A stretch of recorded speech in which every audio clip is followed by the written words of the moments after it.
On August 13th, 2013, this is Bridge Hands Social Lesson number 11, Day 2, Part 1B. Greenbridge fans, Michael here at Bridge Hands, and welcome back. We're going to take a look at more on declare play promotion in a suit contract. Now, I know we discussed quite a bit in the last half hour, so we're going to go ahead and head for the table and see if we can make some sense out of this. Now, mind you, our declare and even the defenders are not always going to do the right thing at first. So we're going to learn some things there. Don't feel bad if you're still kind of getting grounded on this also. It's a good way for us to reinforce the lessons learned. In fact, we had a lot of lessons learned, didn't we? We took a look at things like the odds. We took a look at things of the strategies in a trump and no trump contract. And we looked at some of this thing about quick tricks, slow tricks. It may still not be completely gelled in. I hope it will be when we go through these next 5 hands. And we even discussed some esoteric things about the odds, such as a priori and posteriori. And so what is that all about? Well, let's say that, and we'll see in the last of the 5 hands, where an opponent has made a bid. Maybe they even open the bidding. So they have 12, 13 points or more. Let's say between us and our partner, we have 25, 26 points or more. Well, that doesn't leave many for the fourth person if there's only 40 points in the deck. So when sometimes we're finessing for a queen, it's a luck of the draw. It's a priori. It could go either way. We're not sure if one hand that we're curious about is going to be a low or a high. So when it happens to be a posteriori, though, where one person has opened the bidding and they've got 12, 13 points or more, we've got 26. We know who's got the queen, don't we? So that will be something that will be handy as we get later on into the lesson. But for right now, remember that we take a look, we're in a suit contract, we want to take a look at a number of losers. I'm not sure the declarers can always do that here. So you kind of be paying attention for that as we go through this lesson, and let's head for the table. See you there. Okay, in our first hand, South is a dealer and has a great 5-3-3-2 suit. Ace, Jack 10, 9, 5 times in spades. Love that connected 10-9 with the Ace Jack. Ace 9-8 in hearts. 9-8 could be of some value. A Jack 10, 3 times in clubs. Not so good, but we like the connected 10 anyway. And Ace, Queen, double 10 in diamonds. So we certainly have more than a minimum hand here. 4, 5, one distribution for the 5th spade is 6. Ace of hearts, another 4 is 10. Ace, Queen, diamonds is up to 16, and maybe arguably 1 in clubs with a connected 10. So opening 1 spade. Over to the west hand, it's a 4-4-3-2, 4-4 in the red suits, and Jack 10, 9, 4 times in diamonds, 10, 4 times in hearts. King, Queen tight in clubs, interesting suit, and a Queen 3 times in righties, spade suit, a pass. Over to the north, a flat pancake 4-3-3 needs some syrup on it to sweeten it up, which is helped by those nice 3 kings and a queen of hearts. So it's king, queen, 4 times of hearts, and kings in the pointed suits, spades and diamonds to make it enough for an invitational bid of 3 spades. Now, some of you may say, okay, let's take a look at the complement of losing trick count, the cover cards. Remember, aces, kings, and working queens are not losers or shortness. So anything beyond 3rd card. So how many do we do on the cover cards here?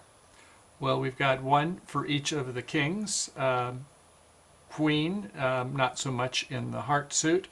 So we have 1, 2, 3 covers. If our partner has a 7 loser hand, which they oftentimes will open with the minimum hand, then if we can take care of 3 of those, it's still 1 too many, so we do want to invite. And sure enough, when we do back to South, South can say, oh, we have a fit, let's take a look at our losers. No losers in diamonds. Remember, ace, king, queen, we don't count losers. In the club suit, we have 3 losers. In heart suit, another 2 is 5. And in spades, we have 1.5 with the ace, jack, 10, 9. So yeah, we'll accept. It's close, but it's enough. And as we said, it's about 17 points. So with an invite, sure.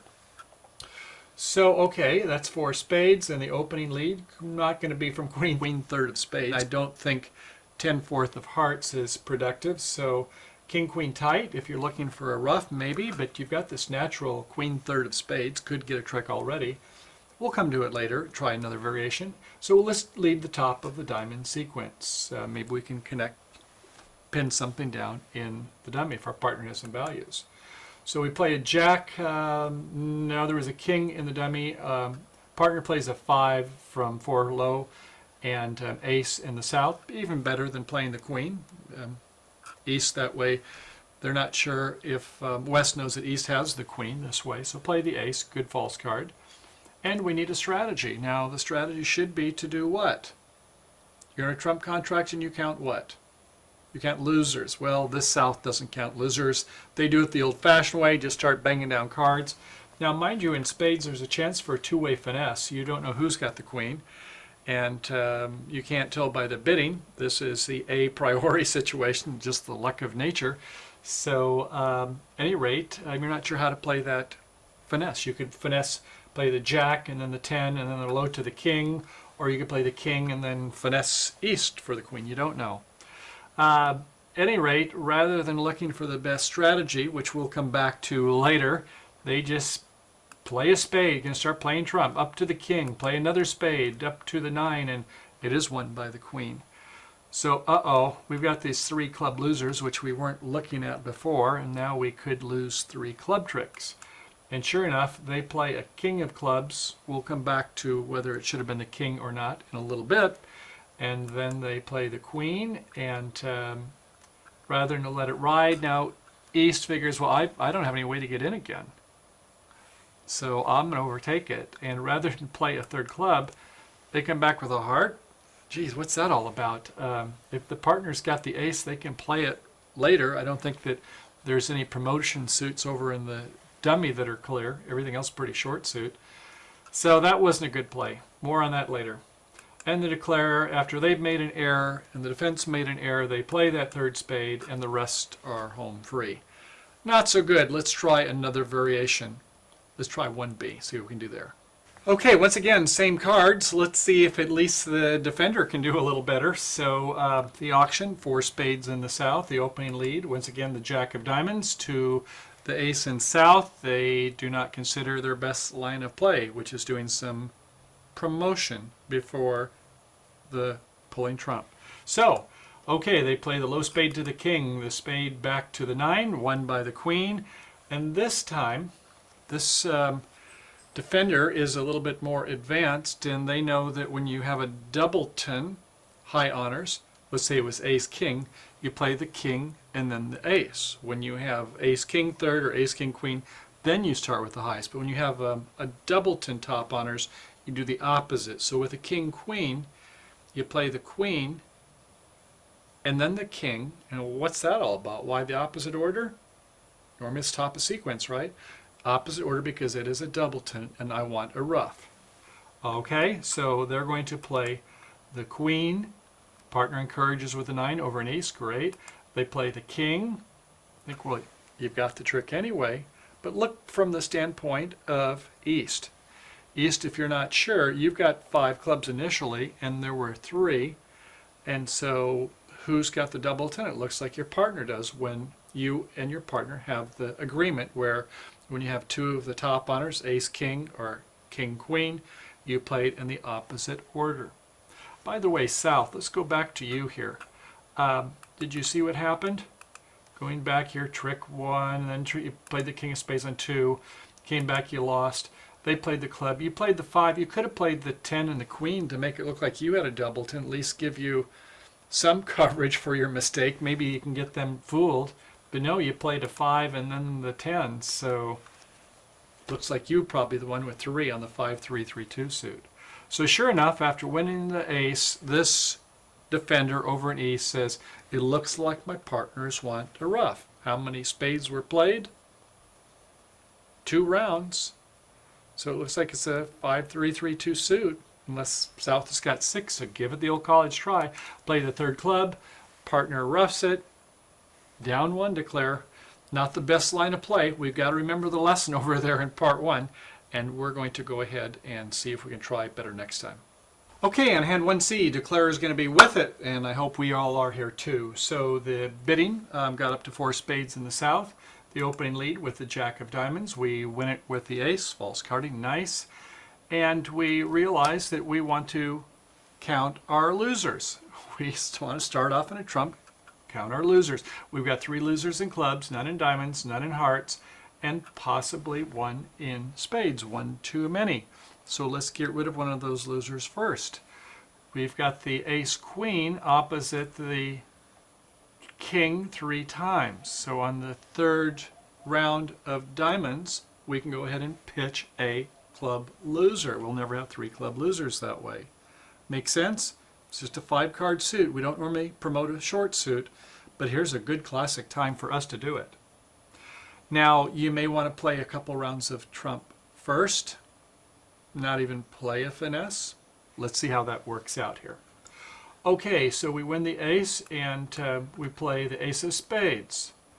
Play a small spade, but rather than doing a finesse, let's just go ahead and go up with the king. How about that? So, all right, the queen didn't drop. It would have been nice if it was queen doubleton, but usually it's a little bit higher percentage that it's going to be queen 3 rather than queen 2. At any rate, didn't work. We didn't need it anyway. So we can go now ahead and play a diamond to the queen. And now we get back to the dummy, and we can pitch a club on that diamond. And our entry is in the king, queen of hearts. Now, yes, we have a 4-3, but I don't think they're going to rough it right away on that last one. So we're going to play a heart up to the king, play our diamond, and pitch a club. Okay. And now at this point, we're in pretty good shape. They're going to get 1 spade trick, but we can live with that. So we play a spade, let them have their queen, and they come back in a club, and they get that. And the queen, they get that one. And that's about it. So they've got 2 clubs, a queen of spades. That's all. Didn't get that 3rd club from us that time, did they? So, nice job making 4 finally. Okay, we've got more in store, so let's try the next hand. Okay, in our 4th hand, 1D, we're going to try a different lead. Same hands by everybody, so it gets to 1 spade, 3 spades, 4 spades. And the opening lead rather than the diamond, this time they go with the king-queen tight. And they do the queen rather than the king, which is the start of a doubleton sequence. Partner plays the encouraging 9, play the king, and since there's no entries on another suit here by East, they certainly will want to overtake it and oblige by giving the ruff to the partner. Okay, so the club is played, and sure enough, West gets the ruff. They've got the first 3 tricks. So, okay, well, not much we could do on pitching any losers there on a promotable suit. So, all right, they're playing the ball the way they want to this time. So now comes the jack of diamonds. No discouragement with a 5 from East and winning with the ace. So this is a little bit of advanced thinking, and sometimes we outthink of ourselves when we do advanced thinking, but the question is who do you want to play for the finesse of the queen? This isn't exactly a priori now. We're into the posteriori. So the situation here is that we need to get inside the mind of West. Would they have wanted a ruff if they had the queen? Well, I'd say with an advanced player, a really good player, they wouldn't play for a ruff with queen 3rd. They would think their queen would probably be a natural trick unless they thought the declarer had 10 of them rather than 8 or 9 or something. So, I don't know if we should play for a drop, play them both doubleton since one ruff's been played, or if we should play East for the queen. It's kind of a tough one. I'd say if it was a really advanced player, they would probably not want the ruff. They would have led that jack of diamonds initially. With a more social player, shall we say, they might have played just this way with queen 3rd. So what does this declare do? Well, they play a small spade up to the king, and they would play, if this happened to be the Bermuda Bull, some international tournament, there's going to be a play of a spade, and there's going to be a long, long thought before they play the jack or the ace. I can guarantee you that. Having to think, could they make some inferences by their gestures and things, which top opponents obviously don't give hardly any at all, unless they're tired, fatigued later on in the tournament. But they decide to go ahead and play for the drop, figuring that maybe West wasn't that hot. They're not giving him much credit by playing for a drop, saying that they were queen third, but that's the way they play it, and they were lucky. So they played up to the ace, and it was queen third over by ace. So yeah, you never know about these things sometimes, and you just have to go by the old Kentucky windage. So the line of play, rather than starting off with a diamond, it was kind of interesting playing the sequence. Remember, when you have a doubleton, play them in opposite order, not high-low, play low-high, so the queen. And don't go up with the ace over here by West. If there was 4 or 5, you might overtake with the ace and give an immediate ruff or something, but no, just go ahead, and when you only see 3 in the dummy, and you know there's 5 spades in South, so there's not a lot of vacant spaces, so they got a lot of clubs. They didn't do a game try or anything like that.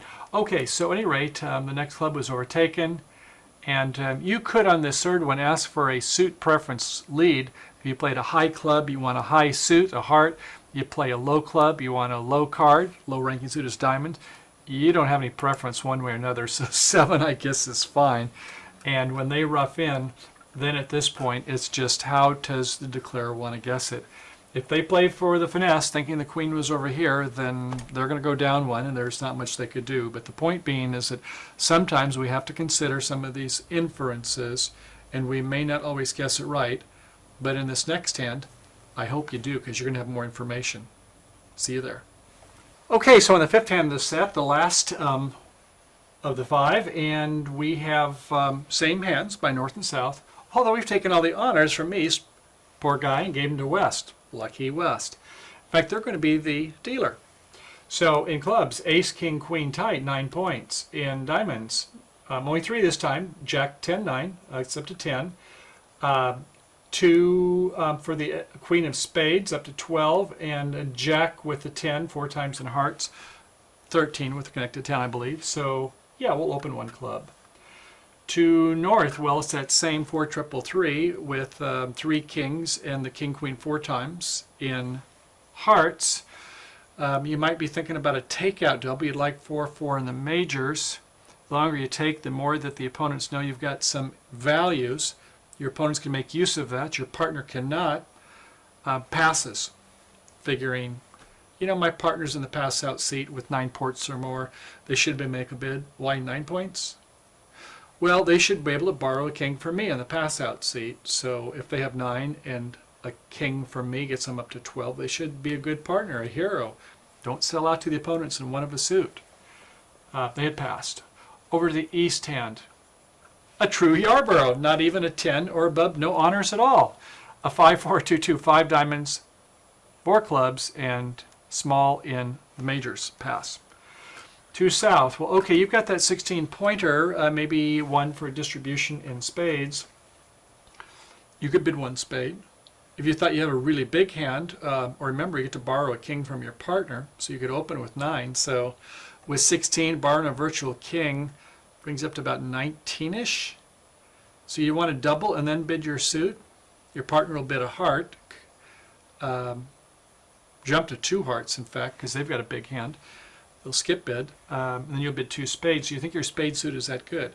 Well, normally we want a semi-self-sustaining suit, and we double and then bid a new suit. We're not going to double and bid no trump with only jack, 10, 9 of clubs, that's for sure. So we like our suit quality of 9. Now, do you recall in previous lessons how that works? That is, we take the number of honors and the length of the suit. So we have 5 plus 3 honors is 8. We really like a suit quality of 9 to make it semi-self-sustaining. Pass-out seat, especially with the 10-9, I think I could forgive that. So I don't have real strong feelings one way or another. I think 1 spade is probably be what suited me, especially with an opener to the left, and I've got this ace-queen of diamonds, maybe the king's behind me. But some will do one way, some will do the other. Hopefully all roads lead to Rome, 4 spades. So anyway, let's say it's 1 spade, no bid.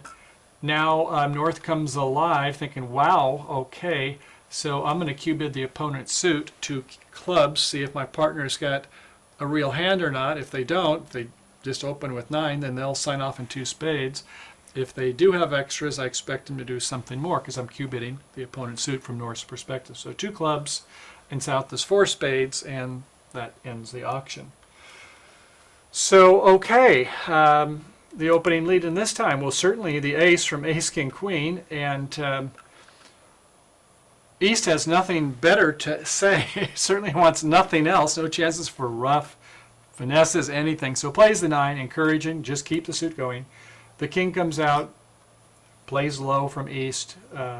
Doesn't matter if we false card or not in South, it's certainly going to get the queen also. So it was a 4-3-3 suit. And so, okay, that's 3, so we've got to get the rest of the tricks. And how are we going to play the finesse this time? Aha! Remember our posteriori? We think that if they had 12 points or more and opened, they have to have the queen. Remember, 11 and 16 is 27, and they're open. I don't think they're missing the queen of spades. Do you? No.